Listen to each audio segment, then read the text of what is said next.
All right, ladies and gentlemen, thank you very much. At this time, I'd like to call the meeting to order. Today is Thursday, October 9th, 2025, and this is a meeting of the Rent Stabilization Commission for the City of West Hollywood. We would like to begin by acknowledging that the land on which we gather, currently known as the City of West Hollywood, is the occupied, unceded, seized territory of the Gabrielino Tongva and Gabrielino Quiche peoples. At this time, I'm going to lead us in the saying of the Pledge of Allegiance. So if you're able to, please rise and join me. I pledge allegiance to the flag of the United States of America and to the republic for which it stands, one nation, under God, indivisible, with liberty and justice for all.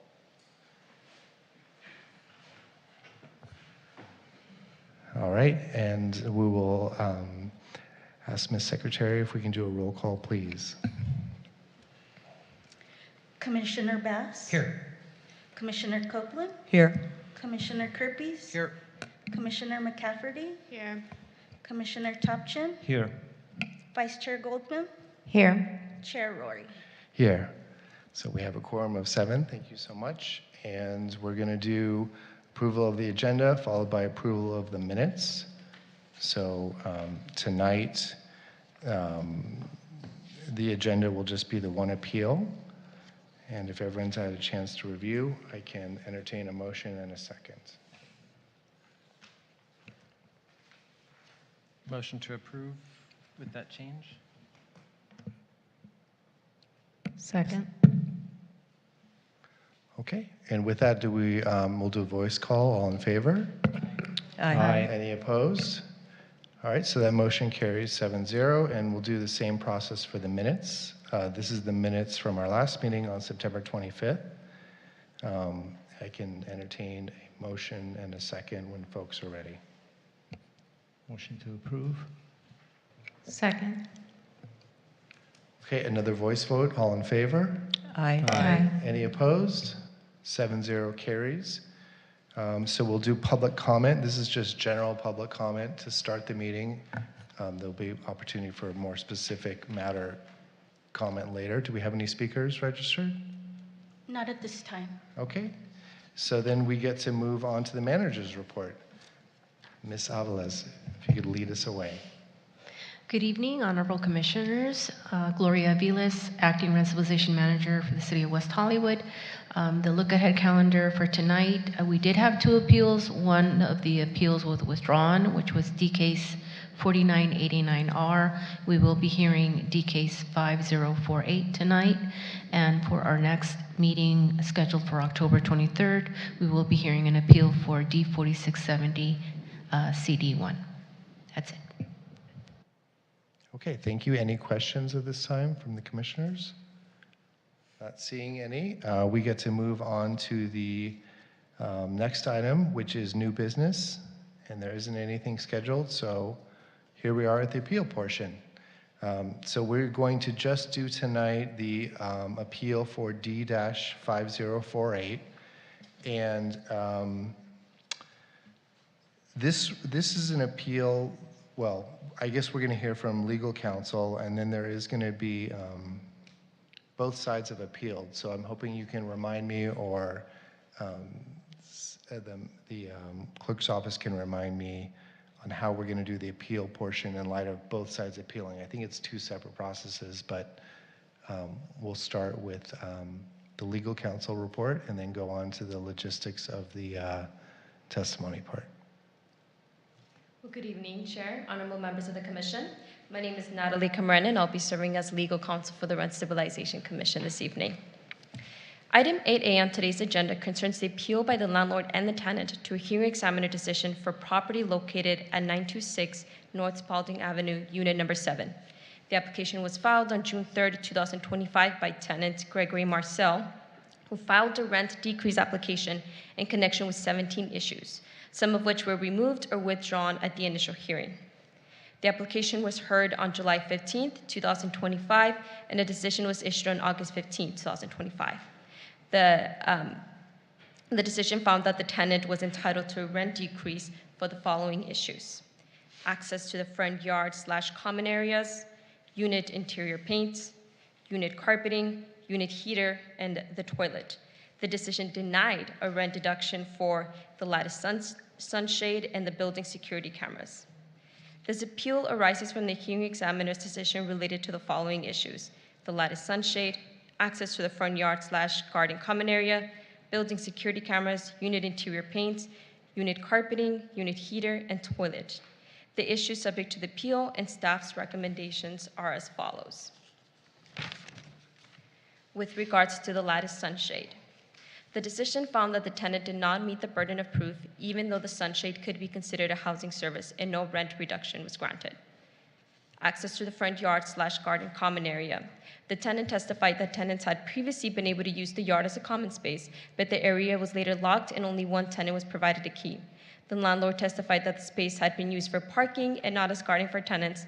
The tenant had not used this area in the past, therefore, providing the key to one tenant did not eliminate access. The decision found that locking the space and giving the key to one tenant constituted a substantial reduction in a common area housing service.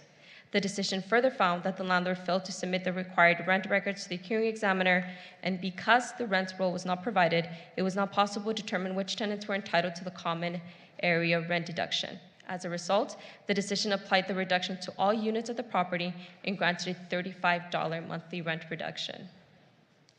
With regards to the building security cameras, the decision found that the tenant did not provide sufficient evidence to show that the cameras were inoperable or that there had been a reduction in service.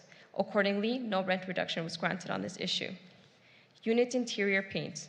Tenant testified that the unit had not been repainted in many years and that the interior paint was worn and discolored. The landlord testified that painters were sent shortly before the hearing, that work was performed, and that the painters expressed concerns about the heavy clutter in the unit, the difficulty of prepping the walls under those conditions, and the likelihood of strong odors or fumes if the work proceeded without adequate preparation and ventilation. The decision found that the landlord did not provide records showing that the unit had been repainted within the 4-year period required by the city's maintenance standards, and that any recent patch or spot work did not satisfy the standard. The decision determined that the interior had not been maintained in compliance with city requirements and granted a rent reduction of $50 per month. With regards to the unit carpeting, the decision found that the landlord did not provide records showing that the carpeting had been replaced within the 7-year period required by the city's maintenance standards. The decision determined that the carpeting had exceeded its useful life and granted a rent reduction of $64 per month. With regards to the unit heater, the decision found that the landlord did not make the necessary repairs and that the appliance was not maintained in good working order as required by the city's maintenance requirements. The decision determined that absent a functioning heater, it deprived tenants of a basic and essential housing service. Accordingly, the decision concluded that a substantial reduction in housing services had occurred and granted a reduction of $95 per month. With regards to the last issue, the toilets, the decision cited multiple issues with the toilet, including problems with the lid, and granted a reduction in the amount of $65. As you know, in this case, both parties have filed an appeal. The tenant's appeal is twofold: that a rent reduction should have been granted for the removal of the sunshade, arguing that sufficient evidence was presented to establish it was a housing service. And second, tenant argues that the reductions awarded for the other issues were too low in value. Tenant contends that larger reductions are warranted here because the landlord was notified months in advance of the need for the repairs but failed to act, and because tenant is disabled and on a fixed income. Landlord argues on appeal that the rent reduction granted for the front yard, unit paint, unit carpet, heater, and toilet should be reversed for the reasons described in further detail in the staff report. The question before the Commission on Appeal is whether there's substantial evidence to reasonably support the hearing examiner's decision regarding the following issues: the lattice sunshade, access to the front yard garden common area, the building security cameras, unit paints, unit carpeting, unit heater, and the toilet. Staff's recommendations are as follows on the various issues. With regards to the lattice sunshade, staff believes that there's substantial evidence in the record to support the hearing examiner's decision and recommends affirming the decision, finding that the value of loss is appropriate at $0. Access to the front yard/common area. Staff believes that there's substantial evidence in the record to support the examiner's decision as to the common area front yard, and thus recommends affirming the hearing examiner's decision, finding that this was a loss of a housing service. The security cameras. Staff believes that there's a substantial evidence in the record to support the hearing examiner's decision as to the security cameras, finding that there was no reduction in the housing service. With regards to the unit paints, staff believes that there is substantial evidence to support the rent reduction amount of $50 and thus recommends affirming the reduction amount. With regards to unit carpeting, staff believes that there is substantial evidence to support the rent reduction amount of $95 and thus recommends affirming the reduction amount. With regards to the toilets, staff believes that there is also substantial evidence to support the rent reduction amount of $65 and thus recommends affirming the reduction amount. That concludes my presentation on this item, and I welcome any questions. Great job.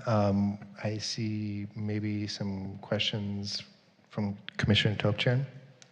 Yes, hi, good evening. Thank you for the report. I have a question about in regards to security cameras.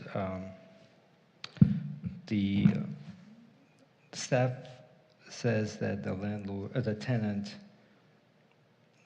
did not meet the burden of establishing that the cameras were functional. Can you elaborate what would be evidence? What is expected of the tenant to provide to establish that the cameras were not properly functioning if the tenant is not in control of the cameras because they're under the landlord's control? How the tenant can prove that the cameras are not functional? Thank you for your question, Commissioner. I think it is a case-by-case analysis depending on the circumstances, the access to potential video footage. I can only hypothesize at this point depending on what the landlord may have, but the landlord/owner is in a position to provide evidence either confirming or denying some of the allegations.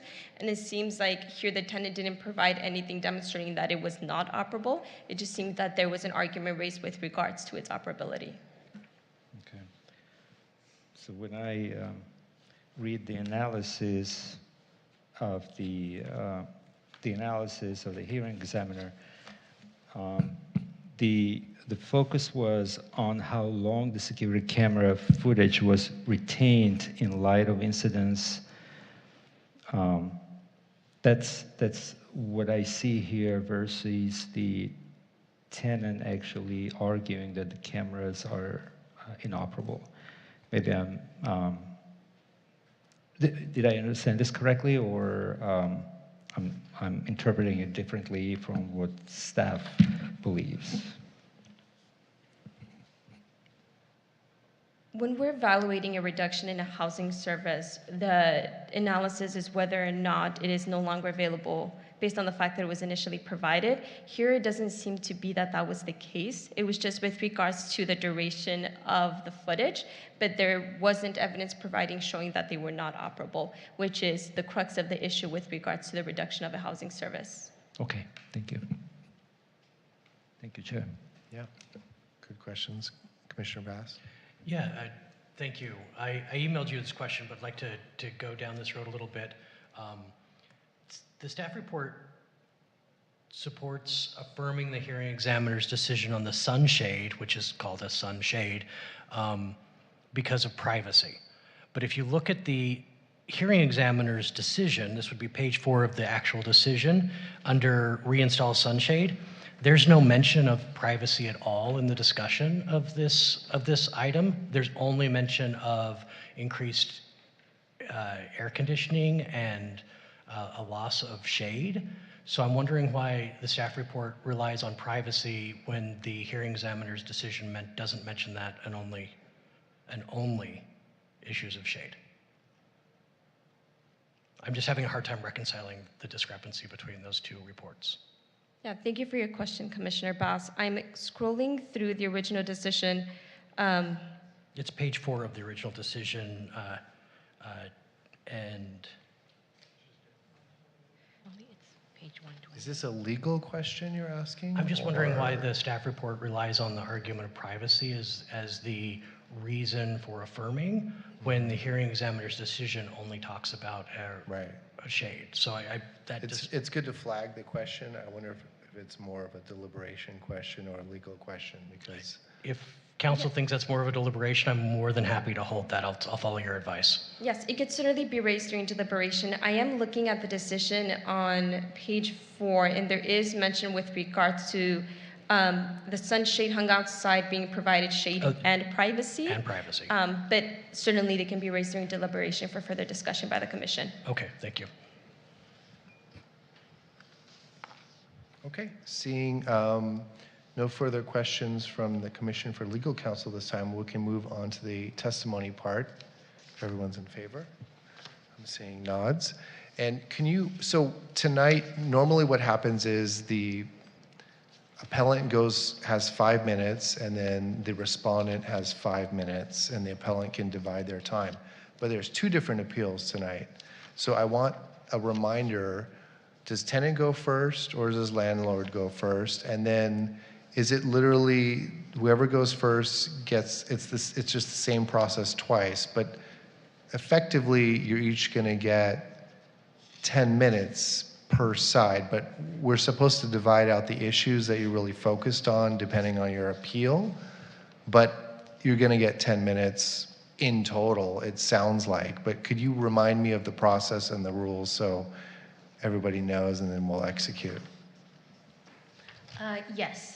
Since both the tenant and the landlord are appellants, we'll have 2 rounds of oral argument.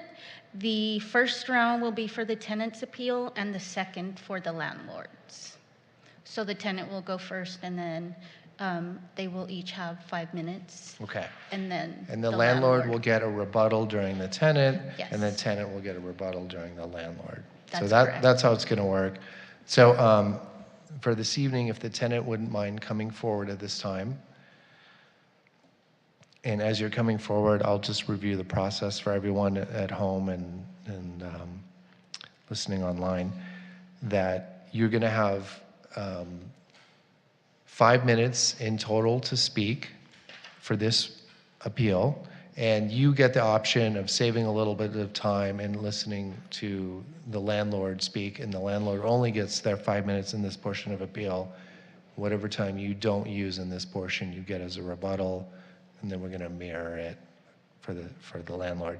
And for your sake, as the tenant, what I would ask, if it's possible, because you're appealing and this is your appeal, so what you want to focus on is the sunshade issue, which you appealed, and the reductions for the other items. Yes. Okay, so that should be the focus of your 5 minutes, and whatever you don't use in your opening statement, you'll get in your rebuttal. Okay, you clear on that? Can I ask a question? Yes, sir. If I use my 5 minutes for my presentation and then he speaks for 5 minutes in rebuttal, when we switch in the next round, can I respond to something that was said in the rebuttal? Or are they so separate that like the issue is sort of closed and then it's a new hearing? It's probably not as separate as you would like to think, but I would say try to focus on just what you want to talk about in this appeal, which is your portion, which is the sunshade and reduction for the other 5. And the next part, you're really supposed to be rebutting his issues, which are the front yard, unit paint, carpeting, heater, and toilet. So I would say Okay. I leave a understand. little time and focus on these issues now, and that helps us deliberate too a little bit and parsing it out. Okay, so then you can... Chair, just before we begin, I just want to make a disclosure that I do know the tenant in this case, but I can remain fair and impartial, so I'm going to continue to hear the case. Okay.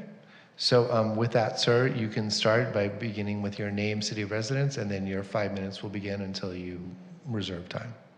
Okay, and I would like to separate 3 minutes and then save 2 for rebuttal. then, Perfect. So we'll if that's remind possible. you at around 2-minute mark where you're at. Okay.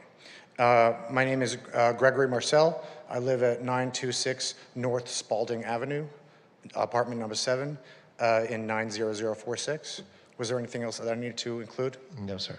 I'd also just like to start, my condition affects sometimes my speech and my motor skills. So if something comes out slowly and jerkily, it's because of my condition. I apologize for any clarity or lack of clarity. You're doing great. It means. Great. Okay. So the two issues I'm appealing are, like I said, the sunshade and the amount of the reduction.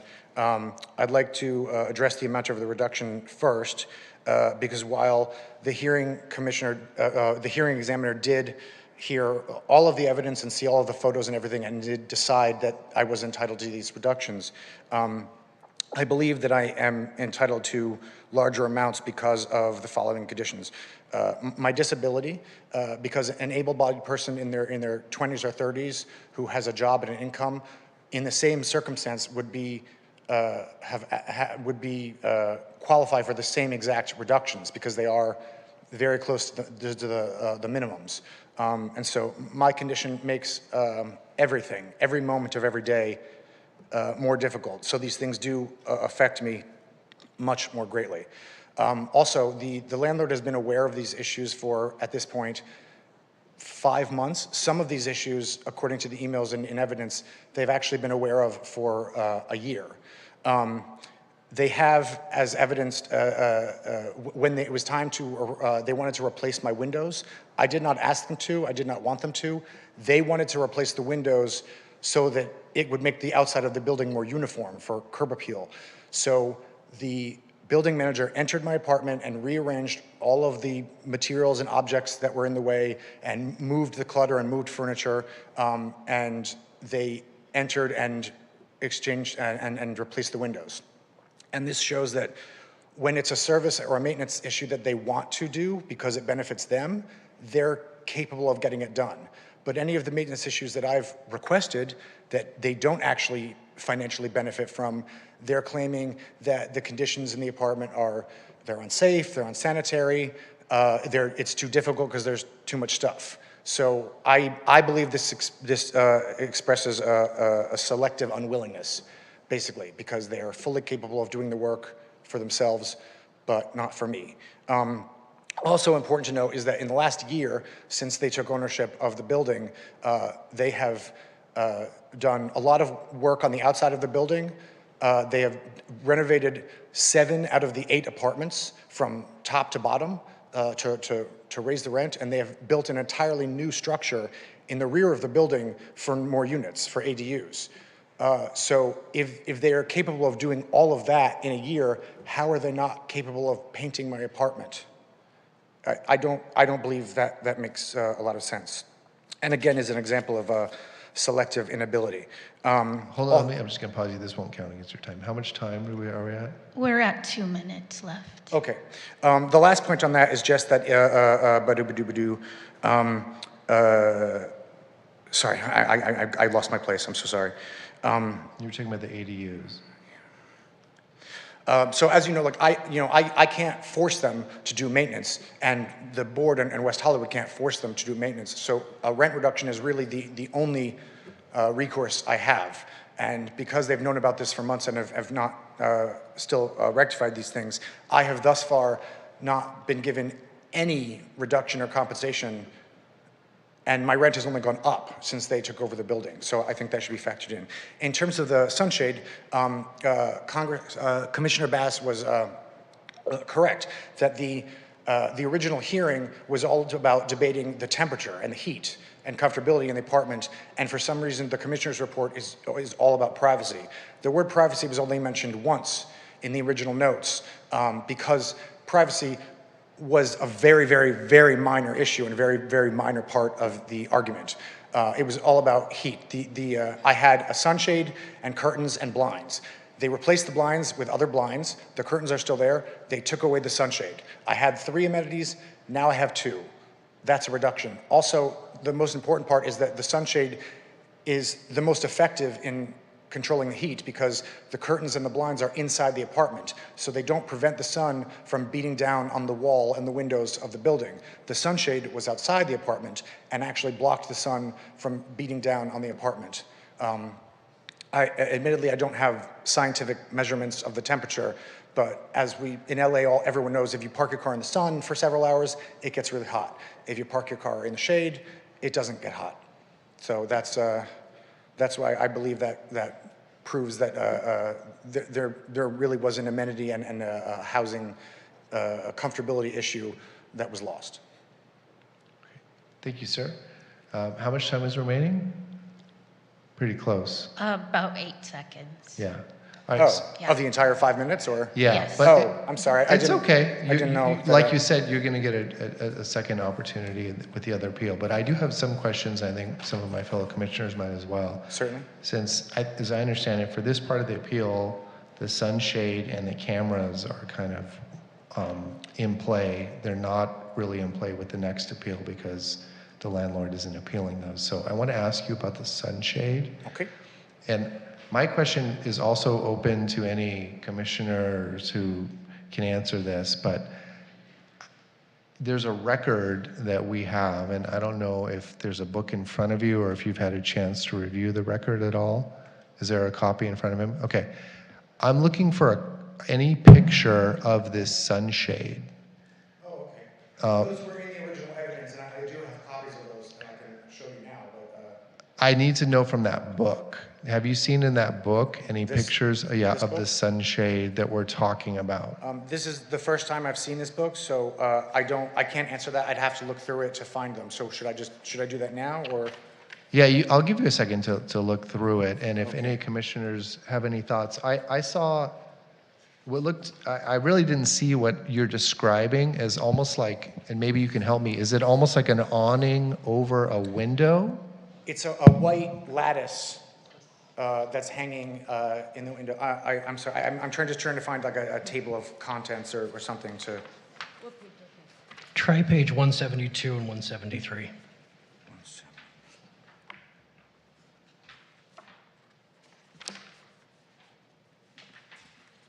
Oh, here are the pictures. Okay, let's see.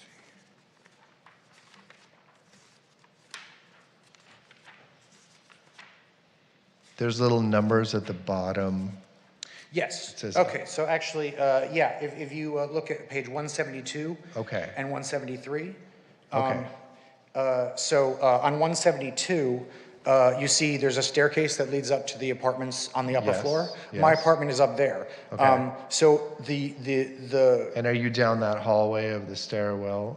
yes. Okay. So actually, it's hard to explain from here, but you see there's like an awning that goes up and along the side of the front. Yes. And then above that, it looks like there's kind of a solid white wall. Yes. Those are the sunshades.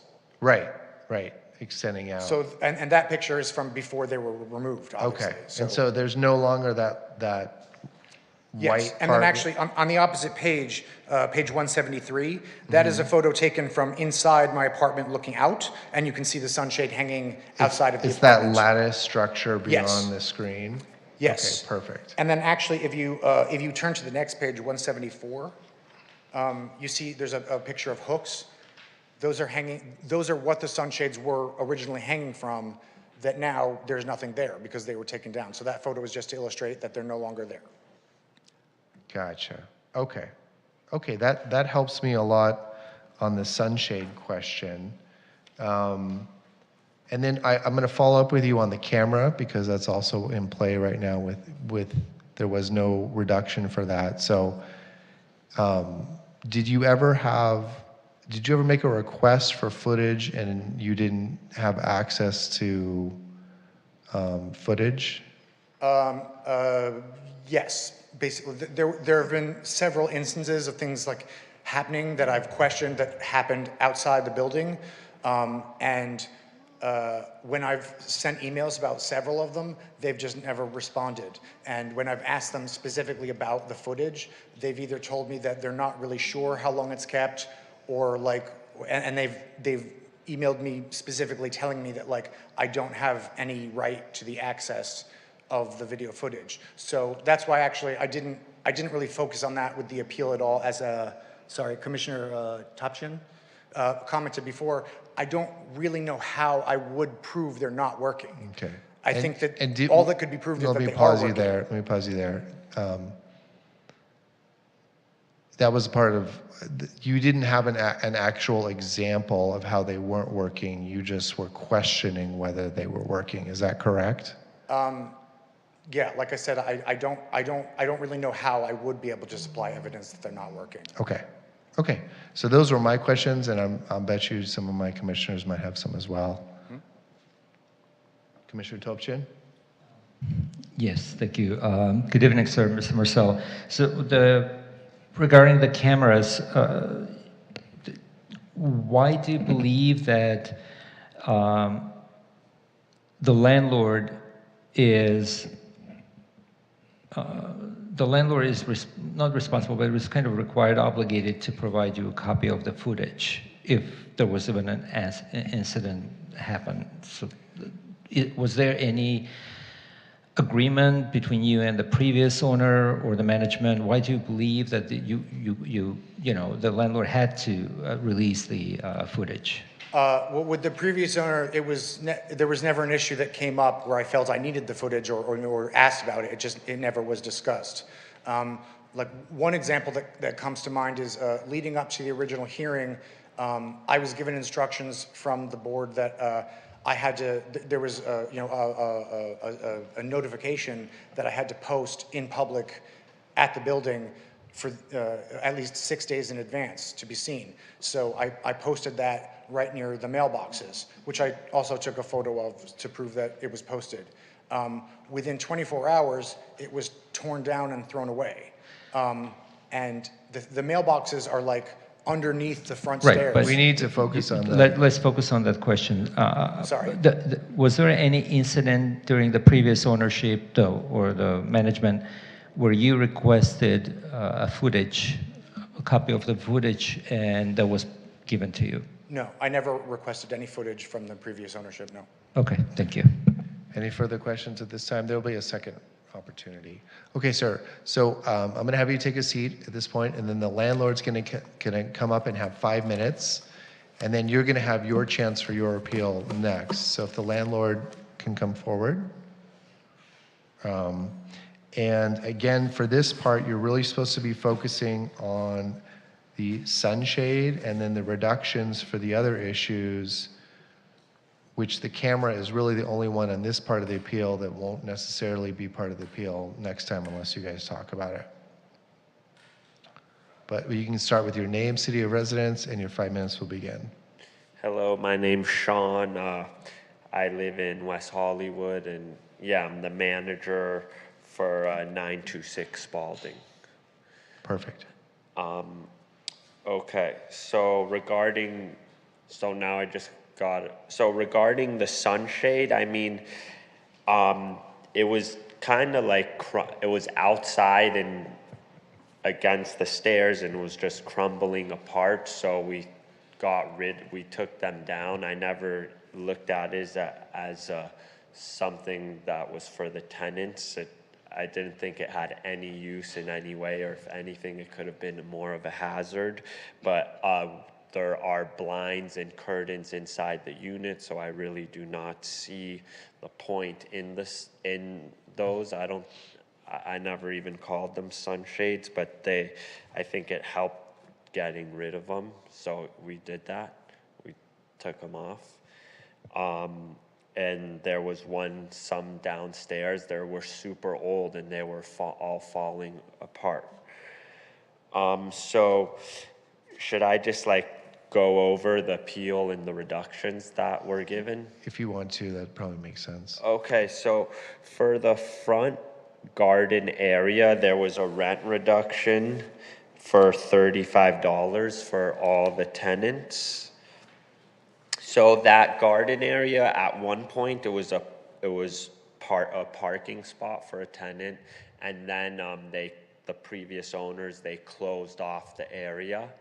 I guess because the cars weren't supposed to park there, so they just closed that area off, and it was just hedged with rocks, and there was a gate, and no one ever went back in front there. I never saw anyone there, and I think if anything, it would have been a hazard for someone to even go back there, because there's like the sprinkler system, all the pipes are there, there's some electrical stuff, the meter for the timer for the sprinklers are there, and it just wasn't a place anyone went. But so then, when we were doing some renovations, we did close that unit. We did redo the whole front, and we kept it only for unit 1. But all the other tenants were given rent reductions for that, but those tenants all are new tenants, and they were all moved in after the fact that we did those renovations. So it didn't affect them in any way. So I'm not sure why they all got the $35 off a month. And then no one ever asked me to like provide the rent roll until I saw in the package they sent that it said I never provided the rent roll. So that's the first time I'm hearing I needed to provide that, and I had no idea that it was going to go towards all the tenants. And they all moved in after the fact, and also Unit 8 is vacant too at the moment. So yeah.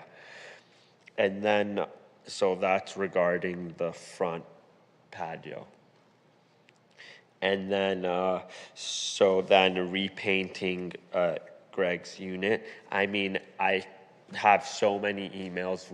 We always try and schedule times with Greg to go there, and it becomes really tough. And then when we go there and we want to do other things, we're not allowed. We can only come for exactly what we said we were going to do. We're like, oh, we'll check out the heater. Well, you never came. You never told me you're coming for the heater. You said you're only coming for this, so you can only do this. So it is super hard to get work performed there, but we did paint as much as we could. We had 3 people there 5 days straight painting as much as we could in his unit, whatever we were able. We tried to move stuff around. One of our managers reorganized his bedroom. He sleeps in the kitchen, but in his bedroom has just a bunch of clothes and just a bunch of stuff in it. So my manager spent hours helping organize all that so we can paint. But we painted everything we could paint. If you go in his unit, you will see, I think they should send an inspector or someone to go see it. You'll see that everything that could be painted has been painted. And so I just really don't know what else to do. And even in the code, like we've made reasonable, like stuff that are reasonable, we moved. That's your time. Oh, that's it? Yeah, that's 5 minutes. But I have so many more things. I know, it goes fast. Oh, I thought you were going to remind me at 3 minutes. Well, his heater... What we're going to do is we might have some questions that will help coax out a few other topics, but for this part, we're going to pause and ask if there's any questions. I'm going to ask you for a quick statement on the carpeting, the heater, and the toilet. Okay, I'll be really quick. I mean, same thing with the carpeting. I have emails. We've tried to go there, even though if we want to, there's so much stuff there that it's almost not possible. The heater, we've tested the heater multiple times. It works perfectly. I don't know what to say about that. The heater works. The toilet, we got him a toilet, then he said, oh, it's not the right size, this, that, but we did finally replace the toilet, and we put this handicap seat on top of it, so it's the exact height he wanted, so the toilet is done. Let me ask you one final question. Do you know about the process for filing for a restoration and a restoration of service? So if there's a reduction in service and you restore it, as a landlord, you can file to have the rent restored. Are you familiar with that process and how it works? No, I'm not. Okay. I've never done that. Okay, well that maybe that'll be something that staff can help you with after this is done. But there is a process. Once you've completed a project, if it's as you say, you can then ask that the rent be restored because you've completed it. Yeah. So there's a separate process for that. You're not familiar with that though right now. Is that right? No, I haven't done that before. Okay, that's fine. But I appreciate you explaining everything tonight. So that was your 5 minutes. So you get to sit down, and then we're going to do the deliberation part for right now. Oh, actually, we're going to jump into your appeal. So your appeal is you get 5 minutes, but now you get to divide your time. Your appeal, are there any questions from the other commissioners before I get into the second appeal, I guess? No, I think you asked a question about potential compliance determinations. So Okay. that's the only question I had. Any questions for the witness? Okay, I apologize for jumping. So now you're going to get 5 minutes to divide as you want, because now this is your appeal. Oh, okay. I know it's a little convoluted, but you guys Okay. both appealed tonight. Your issues on your appeal are the front yard, the Yeah. unit paint, the unit carpeting, the heater, and the toilet. Yeah. Your appeal does not really concern the sunshade or the cameras. Yeah, and the cameras too, Greg never gave us an exact instant or what he wanted the footage for. If he told us something happened and he needed footage and he told us a date, we would have got him. We would have looked and seen how far we can get the footage. No problem. So you get up to 5 minutes now to talk about those issues if you want to keep going. Okay, yeah, I mean, the cameras, we have cameras, they came with the building when we bought it, and they're working, and they were for the building, and I mean, if there was an issue and Greg told us the date and time he wanted the footage, I'm happy to get him the footage, but he never made that clear to us. But they've always been for the management. It was not something that the tenants always just had access to on their own. But I mean, yeah, the carpet, same thing. We've tried, we've made appointments and it's not enough notice, or there's something where it can't be done. Can it be done next week? And then even so, it's like I'd have to throw a bunch of his stuff away to start working on replacing the carpets. I don't know how physically it'd be possible, because there's a lot of stuff in that unit. And the heater, anytime we've tested it, it works. So I don't know what to do about like the heater. Every time my guy has been there, he's checked it and the igniter's on and it's working. And the last time, and the toilet we changed after the hearing. We put in a new toilet, and we put in a handicap seat. So, yeah, I guess I pretty much summed up my points. So that's great. You can reserve your time at this point, so you'll get another opportunity. And then at this point, I'm going to call the tenant back forward, so you can have a seat. Thank you. I appreciate your time. No, thank you.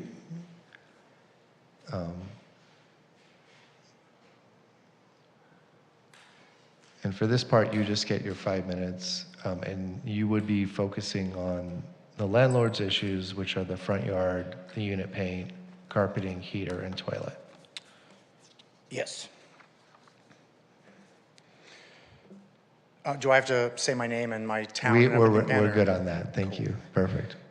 Sorry, just give me 1 second to get my bearings. 1 second, sorry, I'm sorry.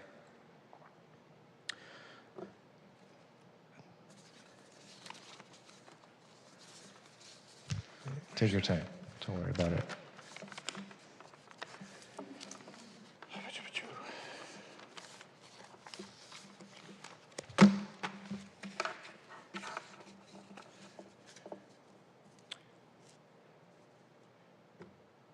Okay.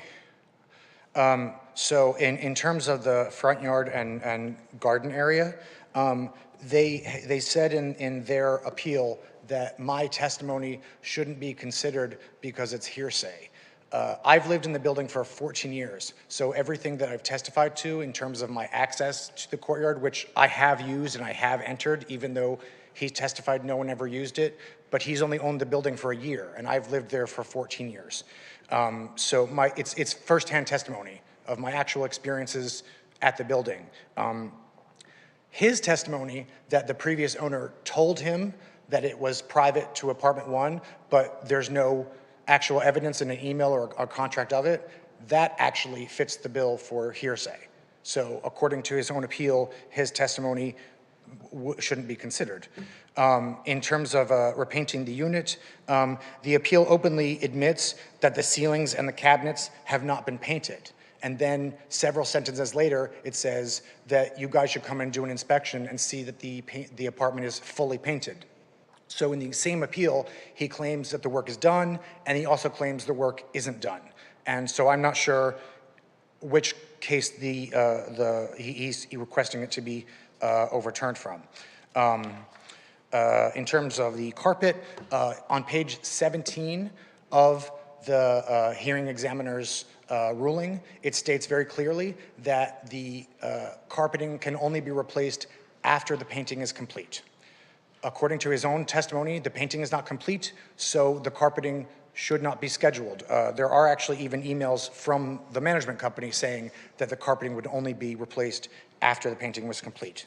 In terms of the heater, they claim in their appeal that they ignored significant evidence that the heater was working and that they did a number of inspections and it was found to be working, but there's been no evidence submitted of this. I've never given notice of them entering to inspect the heater. I'm not aware of them ever doing it, and there's no evidence that it was working when he claims it was. So I'm not sure what evidence the appeal is talking about. In terms of the toilet, every attempt that he talks about where they came to install something, but they didn't give me 24 hours written notice, and so it wasn't legally allowed to be performed.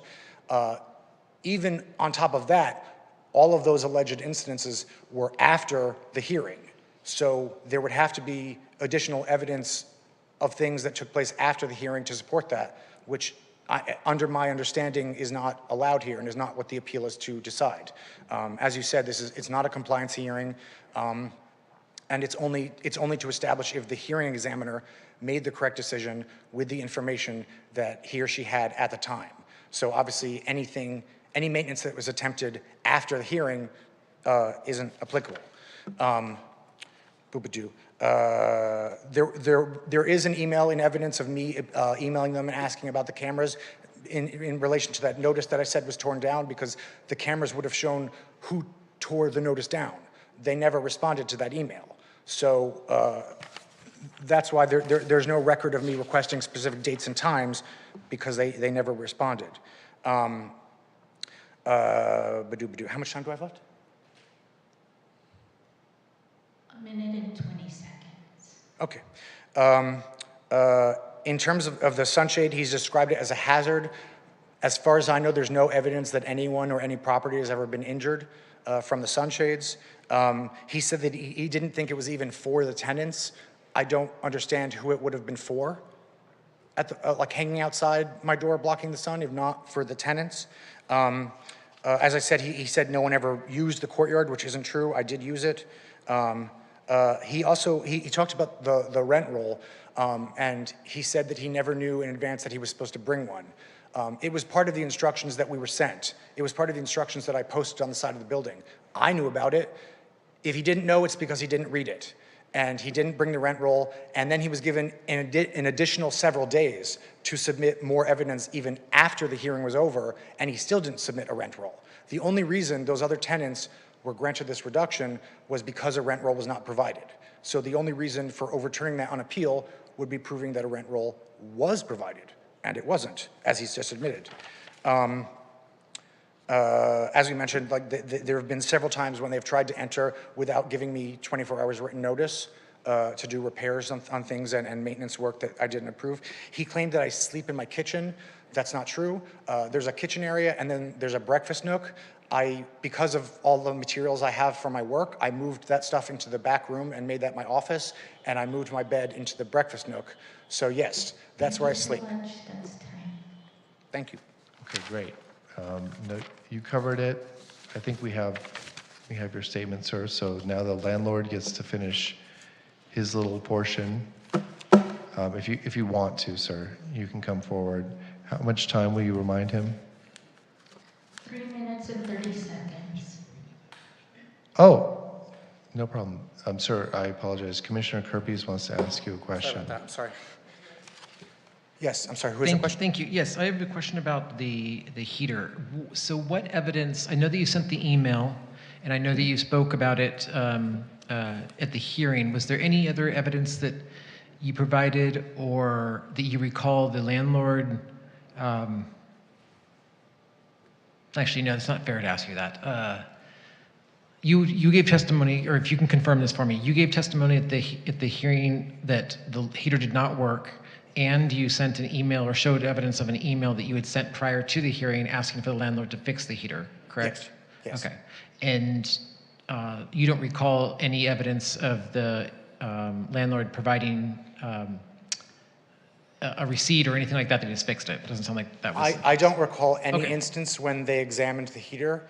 I've looked through the evidence from the hearing extensively, and I can't find any evidence in there that indicates that the heater was working or that anyone even examined it. Okay, thank you. Okay, any other questions? Okay, thank you, sir. Now take your time. And then, landlord, Mr. Manager, you can come forward. You have about 3 minutes and change, and you can address anything in your rebuttal. Hello. So, I mean, we would never go into Greg's unit without a 24-hour notice. We've never done that. The instances, if something happens, and we will message Greg and be like, hey, can we come as a convenience to Greg and be faster? Hey, can we come now and fix this issue, rather than, you know, and if he says no, then we obviously won't go. But we're just trying to help and be as fast as possible by doing that, rather than waiting 24 hours. So,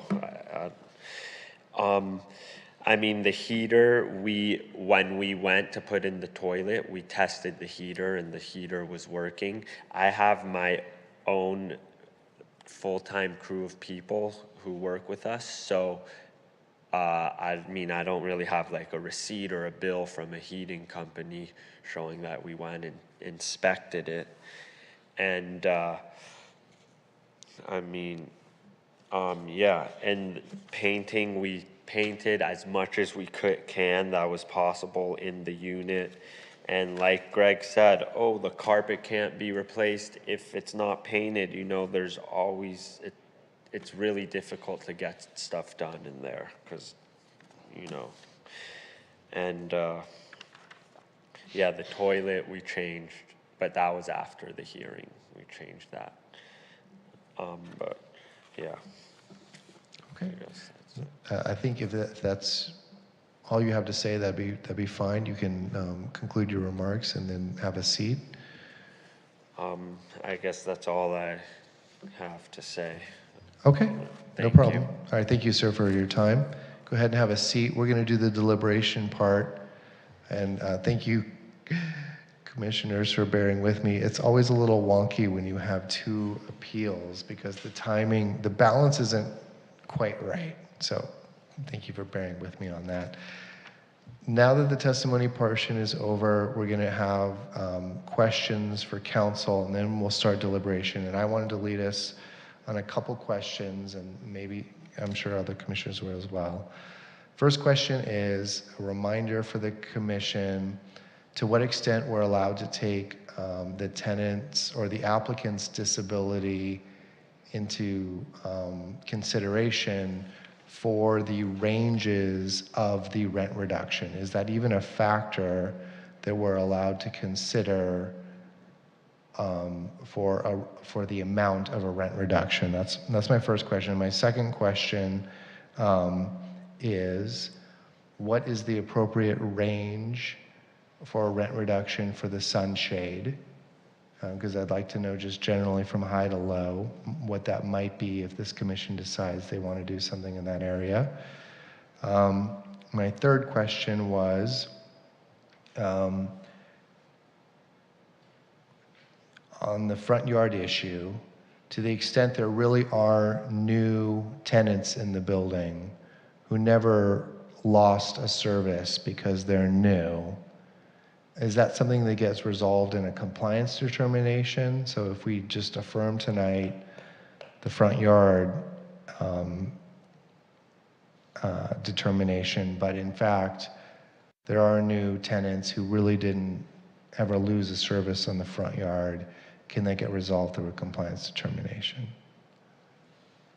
that's a lot to throw at legal counsel, but it all came up, so I'm gonna do it like that jointly, and then you can pick away at it if you want, or if you want some time, maybe some other commissioners have a question or two that they can let you know they have. Thank you, Commissioner. The first question with regards to the disability. So the REM regulations set forth specific considerations that the commission takes effect and takes into consideration, that a hearing examiner takes into consideration in determining the reduction amount. A person's disability is not one of those factors. However, I do want to highlight that the RSO itself, the Rent Stabilization Ordinance, does have a specific maintenance standard. It's specifically section 17.56.010. And it refers to various maintenance standards that have to be performed by the landlord of the unit. As a part of those requirements are the replacement of certain flooring and unit painting. And part of that, that specific provision provides that the landlord should perform acts reasonably necessary to perform the maintenance required, which relates to the unit paint and the flooring in this instance. But more narrowly in focus with regards to your question on the person's disability, that's not an express determination with regards to the deduction amount under the rent regulations. Okay, that's a good, so on the disability, it's not really a factor to consider on the range, but it is something that's supposed to be considered on maintaining the service. Correct. Yeah, and implementing the maintenance or the change. Okay. What about the range for the sunshade? You want a second on that to look at? I do. I would appreciate that. Okay. Thank you. And what are your thoughts on, is the compliance determination the right procedure for new tenants who never lost the service? I welcome Gloria's input on this as well, but my initial impression, because of the role of the compliance determination, is to essentially demonstrate the restoration of a specific service for which a reduction was granted. It seems logical that that would be addressed at that stage when a rent roll is provided at that moment, because new evidence can be provided in conjunction with the compliance determination request. And at this juncture, the record is already closed, so there can be no additional evidence provided. We're only dealing with the evidence that was provided to the hearing examiner and evaluating whether or not the decisions made by the hearing examiner based on said record is based on substantial evidence. And Ms. Avalos, do you agree with that? That is correct. Okay. Commissioner Bass? Yeah, I apologize that my question earlier was inartful, because I was specifically asking a question I don't think is deliberation, and that is why and I will say this, that I had emailed the question to staff in advance, so maybe that's why I was sloppy in my asking it out loud, and I apologize for that. But my concern is, I said there was no reference to privacy. Mr. Marcel said it more clearly. There is one reference to privacy versus several sentences about shade. So the word privacy appears once, but shade appears in several sentences, like whole sentences about that. So what my question is, and we can get into deliberation, you can clearly see where I'm going with this, but as far as a question, why is the staff report focused entirely on privacy when that word appears once, but shade, it says the primary item that was discussed at the hearing was privacy, but the hearing examiner's decision uses the word once, but really elaborates on shade. So without us being able to hear the audio from that, we have to rely on what the hearing examiner said was discussed, and that's what they're saying. They talked about shade, but we're being told they talked about privacy. So my question really is about where that discrepancy is, because staff's asking us to affirm the hearing examiner, but I'm seeing two different reports of what happened. So that's why I thought it was a question for earlier. Help us understand why there's that discrepancy. Yeah, staff's interpretation of the evidence that was provided an element of that did address privacy, and that's what the staff report focused on. Although, as you flagged, Commissioner, the underlying decision also references with regards to it being an issue as to shade. So that's also a valid consideration that the commission can consider in deliberation. So while the primary focus was privacy in the staff report, the underlying decision also discusses the reduction of service with regards to it being reducing the shade. Thank you. I think that kind of gets to it.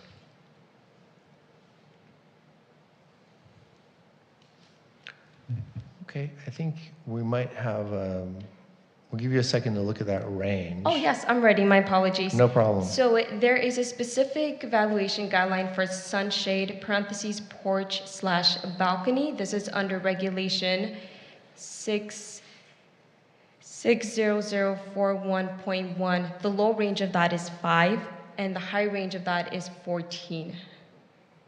Okay, 5 into 14. Correct. Okay. All right. Well, I would like to start tonight. I thought about this one when we were preparing about whether we would go issue by issue like we've done before, but I'm going to take a gamble tonight and try to do commissioner by commissioner, because I think we might be able to group some of these issues into our comments. And I'm going to offer my thoughts, and then just I'm going to kick it to Commissioner Bass and go down this side, and then I'm going to kick it to the vice chair and go down that side, so everyone knows what order I'm going in. My thoughts are on the issues. Sunshade, I'm very open to the idea of a modification to include a specific amount for the loss of the sunshade. I think we've had other appeals come through where exterior structures have been removed, and that has been recognized as a reduction in a housing service. And I can understand why this particular shade, once it was pointed out to me, could have helped prevent some of the heat coming in through the windows, notwithstanding, I'm sure they're great new windows, and I'm sure they're great new window coverings, but there was still something outside that was preventing the sun's rays, and that's under our definition of service. So I'm with the range being 5 to 14, I'm kind of leaning towards 14 because I saw the picture of how extensive the shade was, and that's probably a lot of heat that got protected. And to the extent it was disintegrated or in very bad condition, that's because of the sun. The sun disintegrates wood that it's in direct exposure to, and that wood needs to be replaced to prevent a little bit of the sun's rays coming in. So I'm very open, if the commission is in that direction, to modifying and awarding an amount on the sun's shade. For the rest of the issues, I tend to affirm, and for a couple different reasons.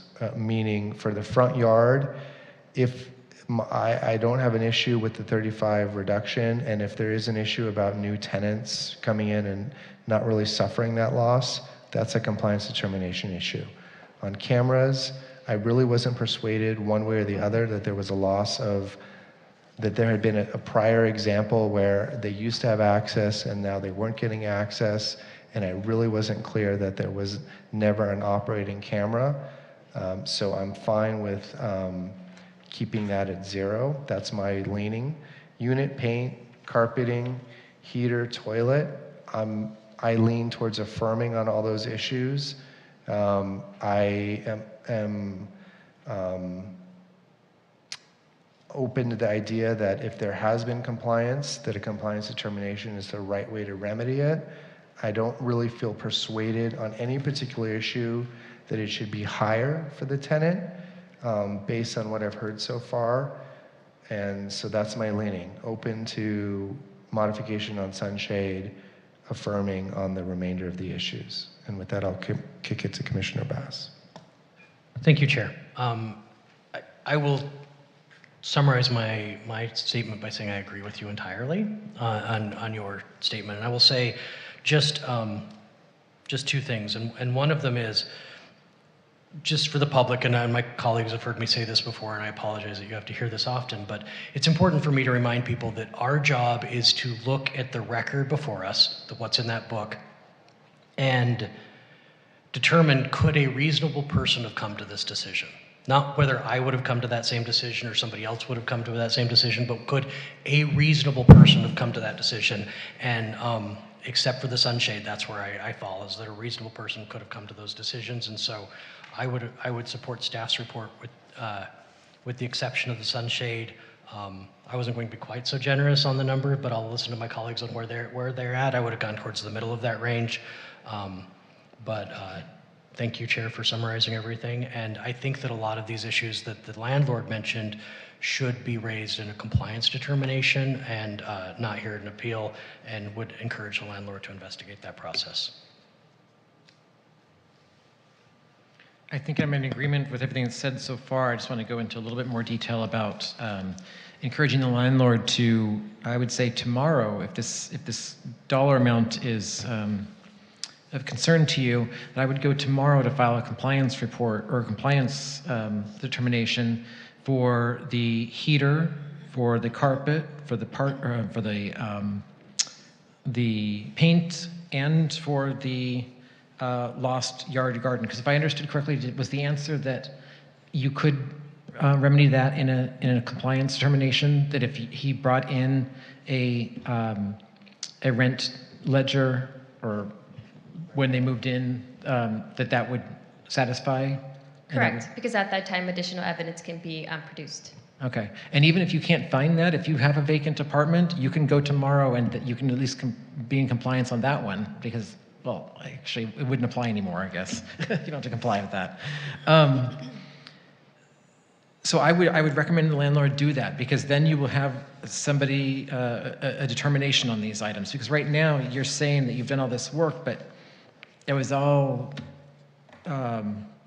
determined that there was not by the hearing examiner, and that's what we have to go off of. In terms of the heater, you mentioned that you checked it a few times. So right now, you're losing $95 a month because you say the heater works, the tenant said it doesn't work. That's $95 a month that you're not receiving. I don't know how much it costs to have an expert to go in and document the fact that it does or does not work, but I think it's probably going to save you a lot of money in the long run if indeed it is working. And then you can submit that to the city for a determination hearing as well, or a determination decision. And so I'm indifferent on the amount for the sunshade, but I agree wholeheartedly that this was an issue. In fact, what stood out to me is that Mr. Marcel stated that he has lost the sunshades, or the loss of the sunshades meant he had to use the air conditioning more, which raises his electric bill, which is exactly the types of things that I look for in determining what the value of something is. So he provided evidence at the hearing, so he should receive that, and I think that ends my remarks. Commissioner McCafferty. In general, I agree with all three of you so far. Modifying the award for the shade, I'm opened up to 14. That seems fair. My biggest question was on the unit paint and the carpet, and whose responsibility it was to move the tenants' things to be able to, especially with the tenant's disability. But council cleared that up pretty clearly, saying that it's the responsibility of the landlord to do what it takes to implement the services.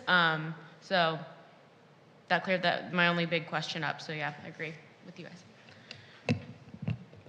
Okay. Vice Chair. I also agree with everything that's been said. I'm not going to repeat everything. You all did such a great job of laying it out. I would be amenable to the 14 on the sunshade for the reasons that we discussed. From the pictures, you can see that it does block some sun, and then from testimony, we did hear that there was increase in the energy bill.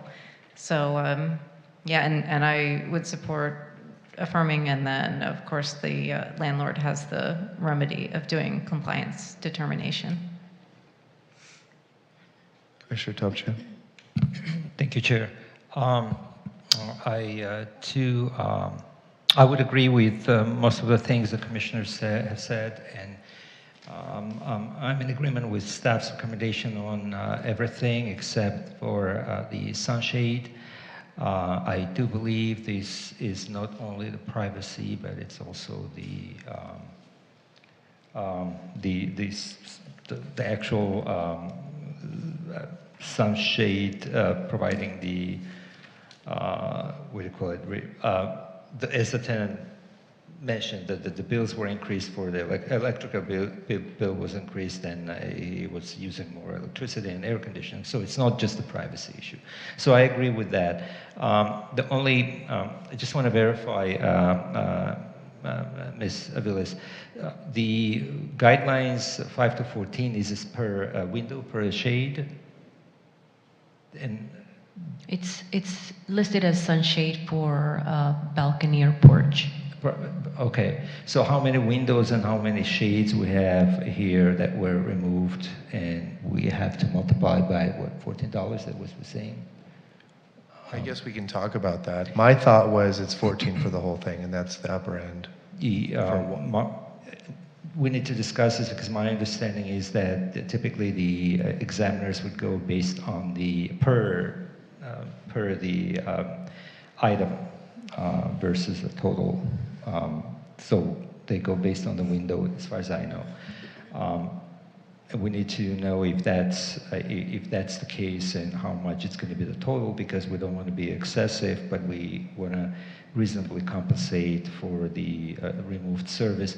And also we need to take into consideration, I think the windows were replaced, and they're kind of a new, right, the new windows that were placed, and that could also should be taken into the consideration as an improvement to the property and to the unit. So I don't know. So I'm open to a discussion on the amount for the reduction and how many windows will be impacted, or how many shades were removed and how many windows we're talking about. Thank you. I'm happy to chime in and provide further context. So the valuation guidelines, specifically 60041.1, does add a specific value to each distinct item lost, is the exact language of the valuation. So to echo what you said, Commissioner Topchamp, it would be based on each sunshade that is present at the property. With regards to the windows being part of the consideration, that's outside the scope of the hearing examiner decision, so it's not a consideration with regards to the valuation of the reduction of the sunshade. Did I properly address your question? Absolutely, and I agree with the last comment, and I withdraw what I said about the window replacement. You're absolutely right, Council. Thank you. Commissioner Copeland. Thank you, Chair. Yeah, Council, I think, has clarified that for me, because this seems to be, by the photos, an extremely large, not one that we would generally see that would be on a window. But you did mention that porch and balcony, you said? Sunshade? Yes, that was my interpretation of it. I'm looking at the record just to make sure that there is only 2, just to confirm that. Okay, so that wouldn't be per window, it would be for a porch or balcony area. Per porch, per balcony. Right. That's how I view it. Right, okay. I agree with the comments about the sunshade, because the focus, when we look at page 128 in the packet, was definitely more greatly weighted toward the fact that there was a loss of shade, that there was an increase in heat, there was a loss of energy efficiency, and privacy is just, as Commissioner Bass had mentioned, like one word.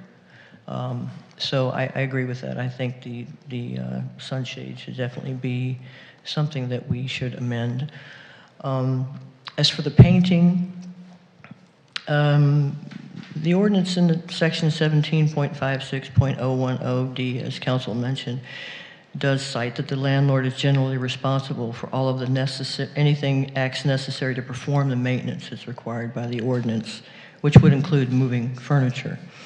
They mentioned that ceilings and cabinets remain to be painted, and certainly that's something that, you know, items could be put in the center and work around or cover up, or even move to a vacant unit temporarily and back. I mean, there are accommodations that could be made for that. It might require a little bit more work, which sometimes happens. So I do agree that the painting deduction was warranted and it was not completed. So in general, I agree with my fellow commissioners and staff on the rest of it, other than the sunshade. Thank you, Chair. I have a question. Please. So for this sunshade issue, and thank you, Commissioner Adoption, for bringing this up.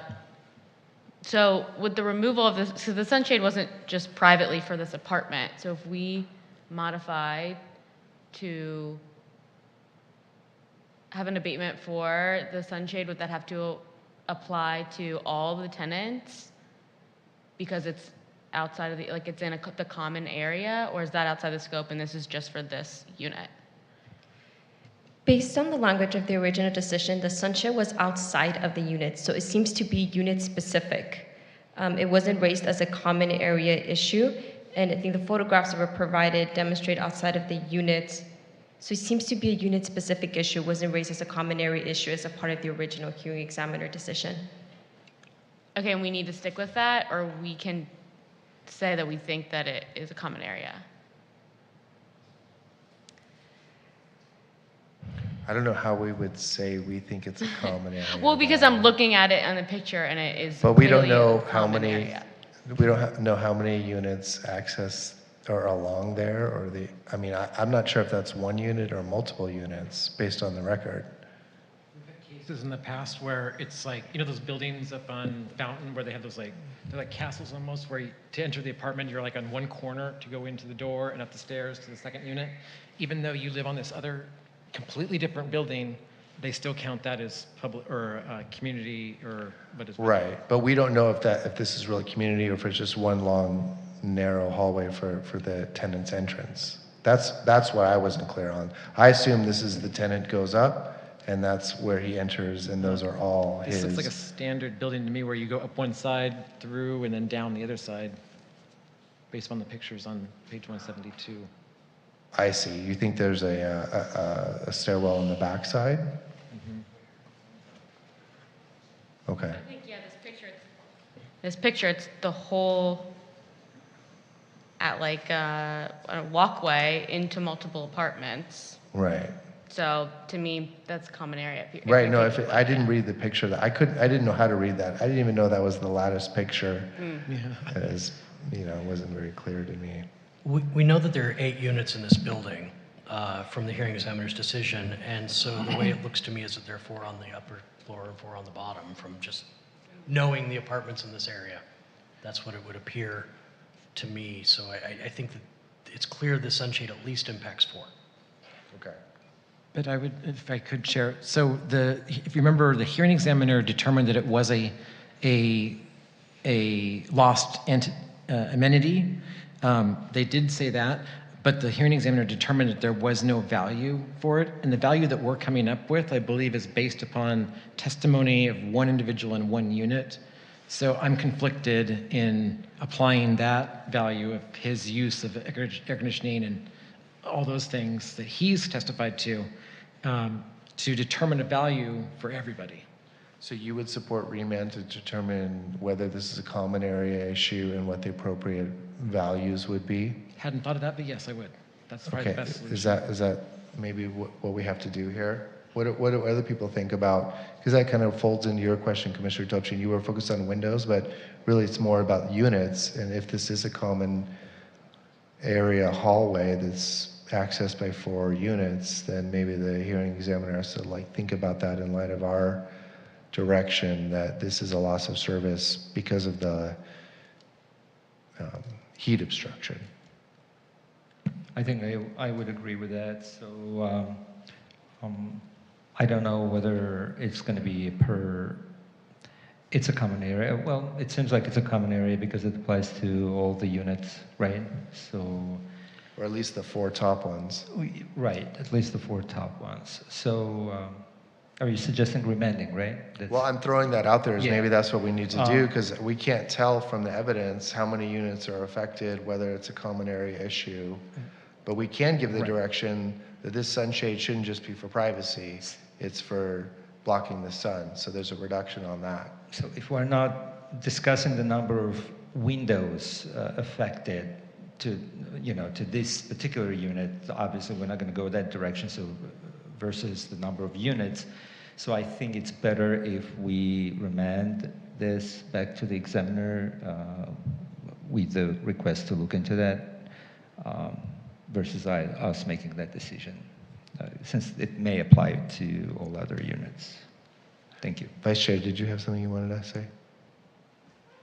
Yeah, I agree with doing the remand, because in the landlord's testimony, he also mentioned taking down several of those. So if we are thinking about it as, blocking heat and providing that kind of amenity, then I think a remand makes sense. So we could determine actually how many were affected and how.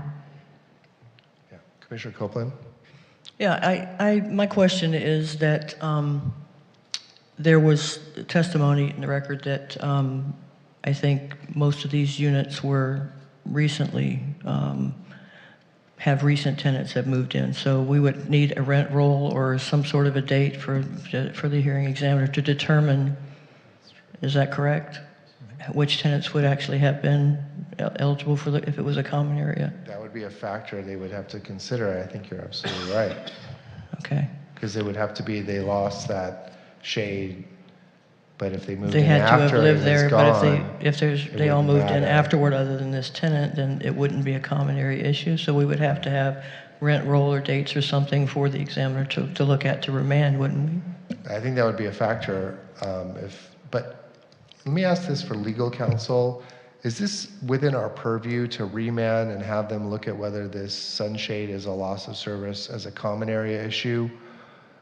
Or is that something that is supposed to be brought by the existing tenants who've been there long enough to have actually lost the service and say, hey, this happened to me too, I should get, a reduction? Or, in other words, can we remand it and have them look at all these issues? Or is the proper procedure for existing tenants to say, well, this was a loss of service for me as well? Because the initial findings weren't focused on a common area, so we're expanding it potentially into a common area issue, and I just want to know if that's within our purview to do, or if it's supposed to be just focused on the application, focused on the appeal, and if there were other tenants who have the same issue, it's on them to file an application. That's a great question, Chair Rory, which I'm not quite certain off the top of my head. So if Lori has insight, welcome her advice on this as well. It is within the purview, certainly, as you know, for the Commission to modify the decision of the hearing examiner, or to remand the decision to the hearing examiner subject to certain recommendations. The exact scope of that and the extent of that is something that I'm not particularly clear about. And I'm trying to look for through the regulation to see if there's something that addresses the scope of that. But as you know, the term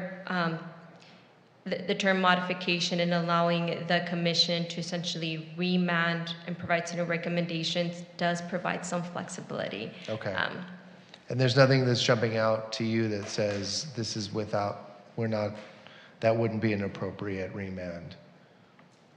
Nothing at the moment, and the reason why that is my opinion is because what is before the Commission is whether or not the substantial evidence support the hearing examiner's decision. And the hearing examiner's decision, as you mentioned, Chair, specifically focused on the specific unit and not a common area issue. So if part of the recommendation was to invite more evidence or testimony with regards to it being a common area issue, that would be something that would have to be done by the hearing examiner at the hearing examiner level on a remand. Okay. All right, Commissioner. I'd like to ask a process question. So the tenant mentioned during his testimony that there has been no rent reduction, which of course happens when somebody files an appeal, the decision is put on hold until we make a final decision. So if we were to remand this tonight, does it put the entire decision on hold until the remand is done? Or does it just put this one issue on hold and the rest of the reductions would go into effect? I mean, they're final. We're not if we go the way I'm hearing, there would be no further appeal process on that unless the city was sued.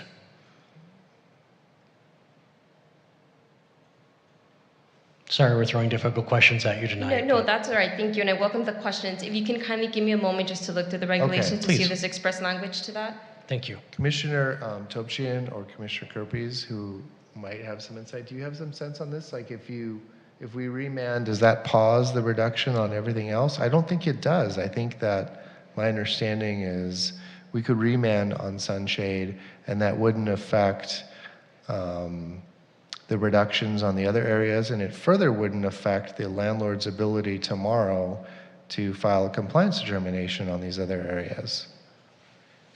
And I just want to confirm that. That's, What's your thought on that, Commissioner Kerpes? I think the way you just described it, yes, makes sense because we would be passing a resolution that would affirm other things and remand one thing. That's out of our hands then. It's a final decision. We may never see it come back to us, that one little piece, but the rest of it is still final. So I think that's how it would work. And I agree with that. So that's based on my recollection of prior cases. I'm not finding anything in the regulations or the ordinance saying that that cannot be done. So based on experience and prior practice, that seems to be permissible. That it's not going to hold off on the other items for which the commission votes on. Okay. Okay. thank you very much. All right, so I'm going to throw this out as like just a straw vote. Who would be open for a motion to adopt and modify, adopt as to everything except for the lattice sunshade? And as to that issue, to remand to the hearing examiner to determine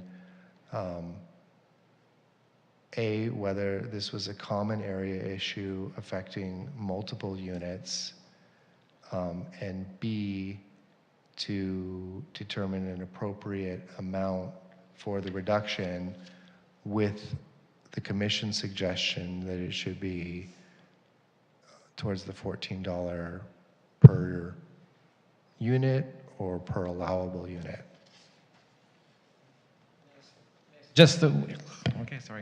May I suggest that instead of us giving a dollar amount, we just make clear that we believe that there is, that it was a loss of service that has a value and that the hearing examiner determined the value?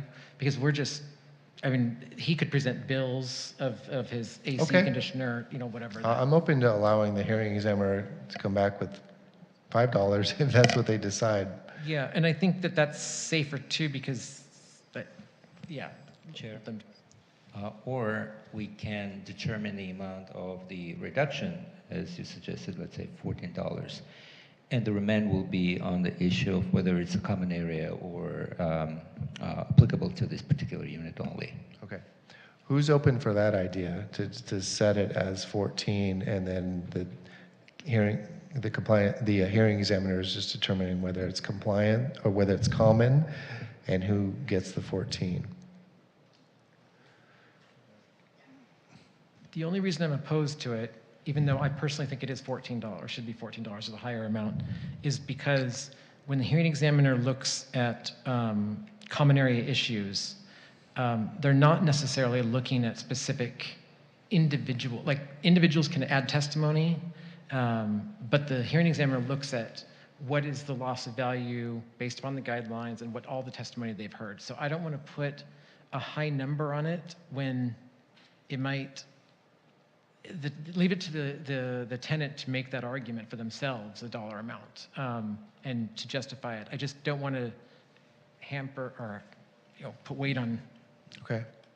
I'm always about giving discretion to the hearing examiner, so I would probably lean in terms of giving them the full and complete idea, but I want to make a motion that will pass.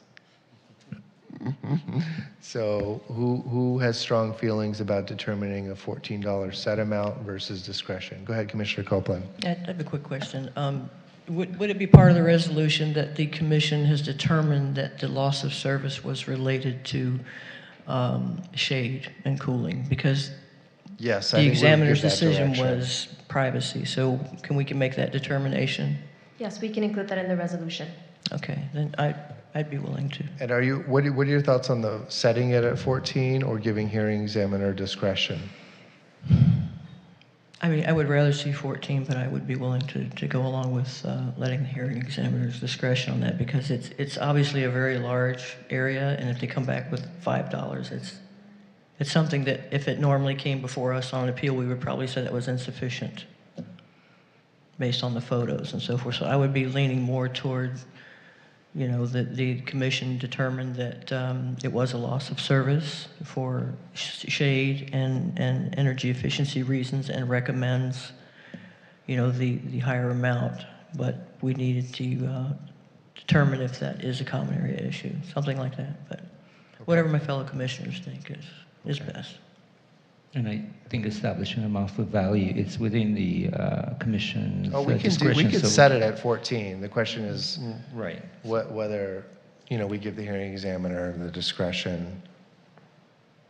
There's no wrong way to do this, so we're just seeing which way we're thinking about it. Vice Chair, what do you think? I would support going with the 14, but I mean, I also want to see something pass. So if everybody else doesn't want to go that way, I could go the other way as well. I would tend to support Commissioner Kirby's motion or not motion, but suggestion that we leave it up to the hearing examiner to have discretion. And Commissioner Kirby's kind of leaned on, well, maybe the evidence points to $5. But what if every single tenant in the building came and said our air conditioning bill went up by $100 a month? Guidelines are guidelines. The hearing examiner is not bound to stick within the 5 to 14. If they found an exceptional reason to go beyond that, I see Gloria pushing for a button. Are they bound by that? What I did want to share, and I know legal counsel provided some guidance, but we have to remember that this case was presented as a unit-related item, which means that the landlord was only notified that one tenant was going to be affected by this. If we decide to then cover other tenants that possibly could be affected by this decision, that was not due process enough for the landlord to understand that this was also going to be affecting other tenants. So I agree that if you guys want to remand this decision back to the hearing examiner so that they can make a determination how much that housing loss is going to value at, and two, that then it's now reintegrated as a loss, where we're looking at it as, the hearing examiner is looking at it as privacy, we're looking at it as a sunshade that was removed, right? So those would be the two things that the hearing examiner would be looking at. If other tenants feel that this tenant now got a deduction because of that, they can then come forward and say, hey, my sunshade was removed as well, and go through the hearing process and provide the evidence of, hey, my AC went up because this is not here, this is how much loss I have, but these would be at an individual basis and not as a group like you guys are wanting to do this. That's just a suggestion on my part.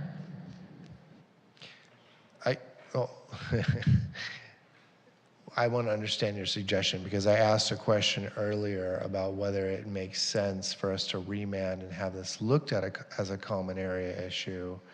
And what I heard from your answer was the due process concern about this, the notice to the landlord, and it being only unit specific. Now we're wading into waters of it not being unit specific, and I don't want to cross into due process problems. So is that a problem for us to remand and have them consider it as a common area issue? What's your thought on that, yes or no? I'm concerned that this could potentially be a due process issue because, again, the landlord was only notified that it was a unit-related issue and not a common area. So this will not only affect one tenant, but it may affect up to 4. And that was why I kind of asked the question earlier to fish that out. Go ahead, Commissioner Kirby. So my question then would be, forget about all the other details of this case, or just think of a case that comes to us, and we've determined that the hearing examiner erred in not considering this a common area issue. How would that be any different? Wouldn't we still have to go through a process that allows for both sides to come to the next hearing, or the lower hearing, with that in mind? I think that saying we can't do that usurps what we're here for. I think maybe because it tracks this appeal, and that's what the concern is, that it didn't start. But if they erred in this area, how do we remedy that? I mean, we're the ones that would remedy that. Before we move on, I want to point page 146 on our packet. The hearing application shows a sunshade removed marked as a common area issue on the application. It has a C there for common area. So I think the actual application notified. Mention the page. It's page 148 of our packets. So I do think that that might help us with the due process, but I defer to staff because I want to make sure we get this right.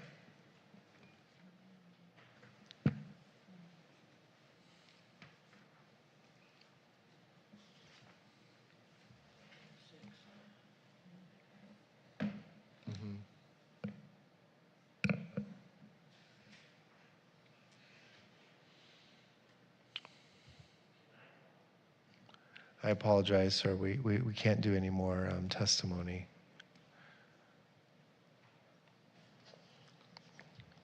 Yes, you are correct, Commissioner Bass. It is Okay. a common area, so.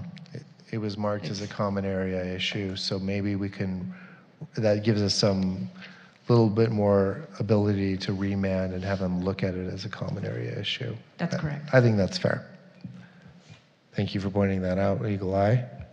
Does it still, I mean, I still want to make sure it's fair, even though we're right or, and we really determine we're technically right or wrong. I mean, it's still going to be allowing for both sides to present testimony. The landlord's here this evening. He's hearing this. He'll get notice about this issue.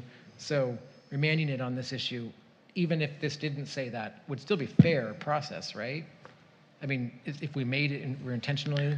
That's a fair. tough hypothetical for her, but certainly on the question of it being checked as a common area issue, it gives a lot more ability to allow that type of a remand. Yeah, I just want to ensure that we're not just technically getting by. We're actually making sure that we have a fair process. And to me, in my head, it's fair. It seems fair to me Yeah. too. I agree with you. Chair, may I ask, so if this is remanded and the hearing examiner determines the value, parties may file an appeal, is that correct? On the decision on the amount? Appealing the remand decision? Yes. Yes, they can file an appeal to that. So, which is another basically process. Due process Due protection. process, if we're talking about the fairness and due process, so for the parties to get involved and to appeal the decision to the commission. It would give them another opportunity to be heard on that, yes. Thank you. And that will, let's say, if the examiner comes up with the amount that the commission disagrees, because I see the kind of consensus is, to give $14 at least the minimum, right? If the decision is lesser amount, so the commission can always look into that, but that's that's, Future. I'm not suggesting anything, but what I'm saying is I'm okay with not putting a dollar amount right now, Okay. and giving the examiner that opportunity to look into that and maybe other record that then independently decide the value. And the Commissioner Kirpis is correct. So the examiner can be compelled to give even a higher value, a set of higher value, because these are suggested values only. So the examiner can go above and beyond. Anyways, I'm in agreement with just to remand without a dollar amount attached to it. Okay. Thank you. Okay. All right, I'm going to lead us in a potential motion here. Everybody hold tight. Hope I can get consensus. This is going to be a motion to adopt and modify resolution RSC number 25-697, a resolution of the Rent Stabilization Commission of the City of West Hollywood. And the motion is to adopt the resolution as published, with the exception for the lattice sunshade.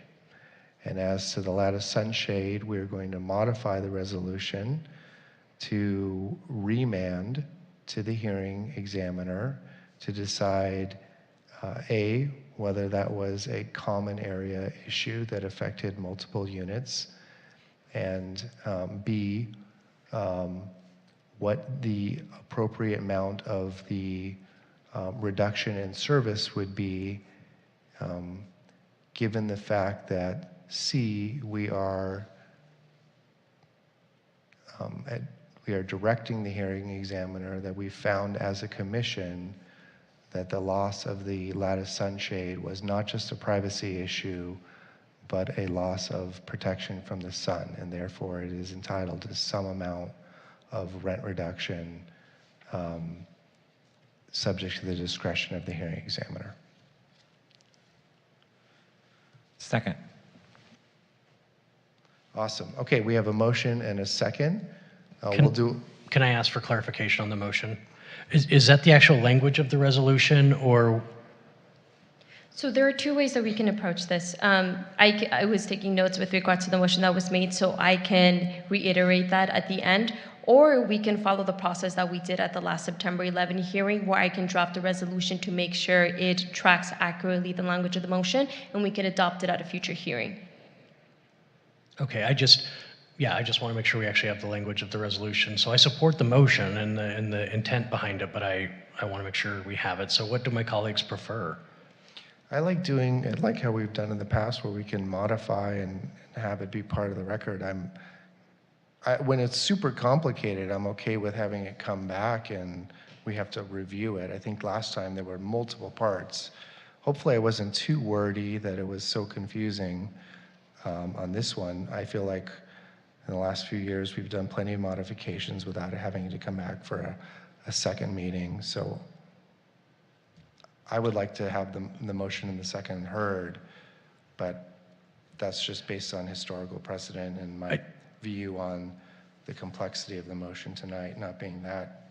The reason I ask is former Commissioner Martz, now our legal counsel for most of our meetings, usually reads the exact language into the record before we vote. So that's why I asked that question. So I want to make sure we actually have the language of the resolution read into the record. You want language versus my synopsis of what the language is going to be? Yes, because that's the process we always follow. Not really. We've done lots of modifications when you were chair, and we just agreed to a remand. So don't pull that one on me. On the resolution, the legal counsel always reads it into the record, the language. That's been my experience. Can I propose something? Can I ask legal counsel, maybe if we took a recess, would that give you enough time to maybe put something together and then we could come back and have it read into the record? Yeah, that should be fine. Or I can reiterate my notes with regard to the motion that was made based on my understanding of it. And I welcome the commissioner's clarification with regards to any specific wording. So to mirror prior practice, as Council Martz did, I can read into the record the exact language of the resolution that's being adopted and repeat the motion that was made. And to the extent that it differs from the final motion being made, I certainly welcome a clarification, and I can make sure that that language is reflected in the final resolution. Maybe I'm completely off base, and I'm happy to be corrected, but I'm just wondering, from the legal perspective, do we need to have the language in the record? That's just been what I've understood we had to do. Right. So I've previously conferred with Council Martz on this item, so it's not something that's expressly required. Obviously, what's important is that the final language of the resolution that is passed appropriately reflects the motion that was made. So there's not... Which I get to do as chair afterwards, is review it and make sure, and which I do for every meeting to make sure that it's appropriately done. I don't mean and we've done this for your meetings before. I'm feeling a little pushed upon as chair because I feel like you're holding me to a standard that wasn't previously being held to. I made multiple motions to build consensus on this dais, and it feels like every point of the way it gets put to a higher level of review.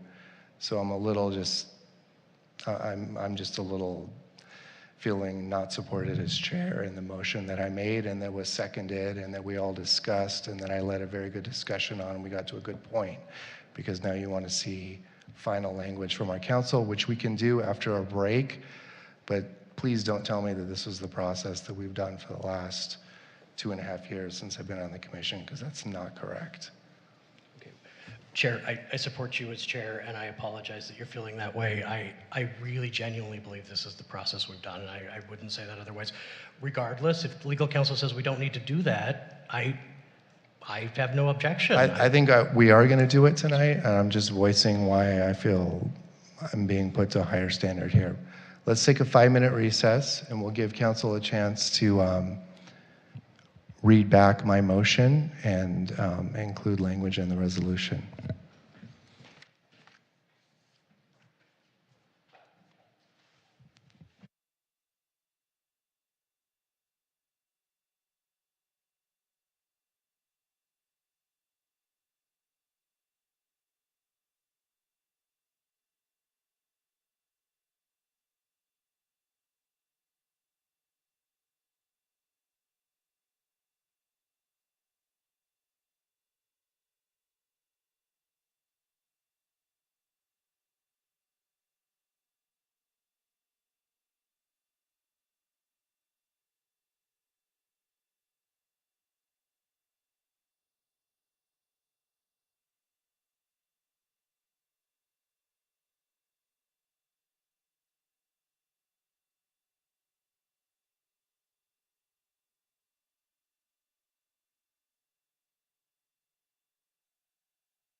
Okay, we're going to resume from our recess, and we are going to ask legal counsel if they could lead us in a reading of the motion and the second that's on the table to reflect the amendments to the resolution.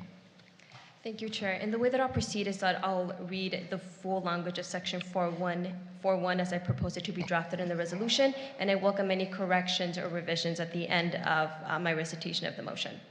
So the Commission finds, except as noted in subsection 4.1, that the decision is not clearly in error, the decision is reasonably supported by the findings or evidence in the hearing record, the decision is not an abuse of discretion, the decision is not contrary to specific provisions of the Rent Stabilization Ordinance or state law.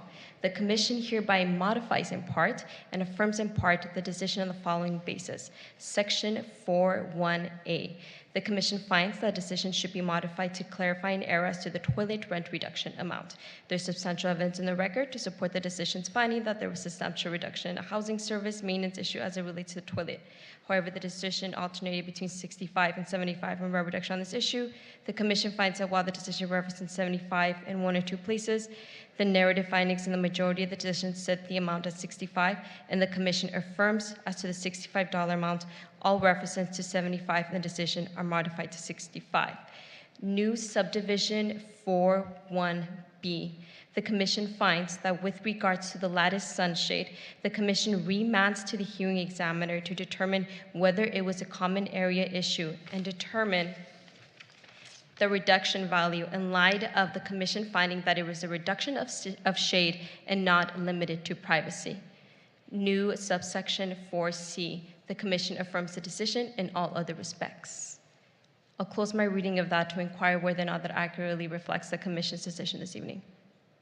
That sounds accurate to me. Anyone disagree? Okay.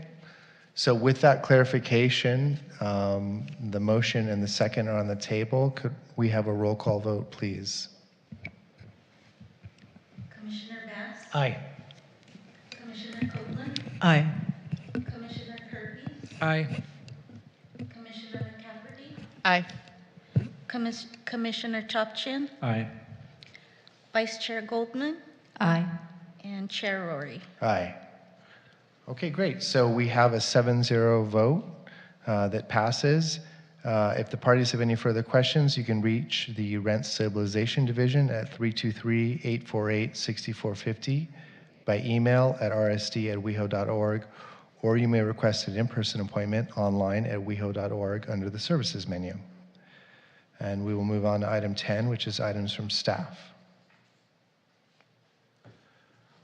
No items to report tonight, thank you. Okay. Any public comment? Not at this time. We'll do items from commissioners. I'm going to start and just say that I appreciate everyone for the meeting tonight. I'm sorry if I got a little testy earlier. It was probably not something that was personal. It was just a lot of confluence of things that are happening right now. I really do value the deliberation that we have and the process that we follow and our civility towards one another. And if I fall short of that, I apologize, but I'm always striving to maintain that. For staff, my one suggestion would be, if it's possible, to make sure the landlord in the appeal tonight knows what the process is for a compliance determination. I think that's appropriate and fair, that they just generally are aware. We heard the testimony, they didn't know the process, so just give them the heads up of what the process is. I think that's appropriate. And with that, I will turn it over to my fellow commissioners. Vice Chair. So I just wanted to ask if staff at a later date could come back with some information on the bill 628 that just passed that requires landlords to provide a fridge. I just want to see if we can have some information on how that is going to affect landlords and tenants, and if there's anything that people need to know. So if we could come back with that in the future. Absolutely. Thank you. Commissioner, Vice Chair Goldsman, the only other item of clarification that I would add is that the Commission's power with regards to adding items on a future agenda is a little limited, so it would require a vote by the rest of the Commission for it to be considered. Staff will then follow the direction and look into the item as directed. I support the request of the Vice Chair. I think my fellow commissioners would as well. I'm seeing nods. That's a 7-0 request for a future report on that recently passed law, which was mentioned to us as a legislative affairs agenda item, so very natural for it to come back to us.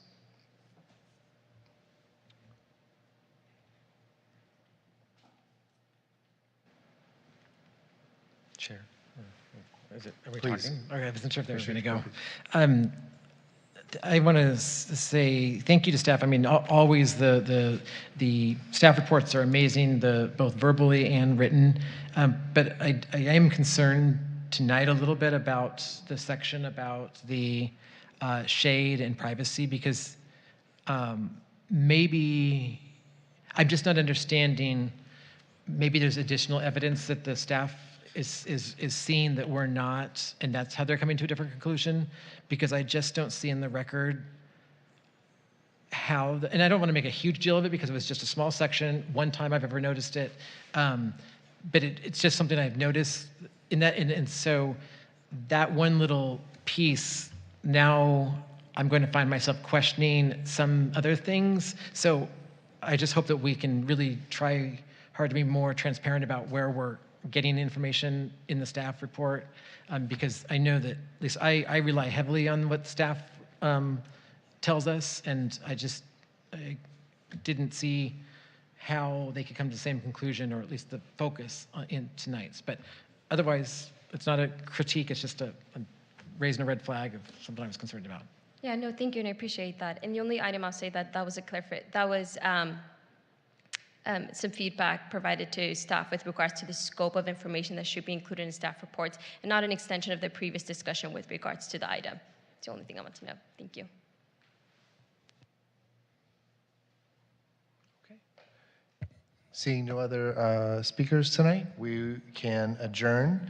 This meeting is adjourned to the next regular scheduled meeting of the Rent Stabilization Commission, to be held on October 23rd, 2025 in West Hollywood Park Public Meeting Room, Council Chambers. Thank you all for being here.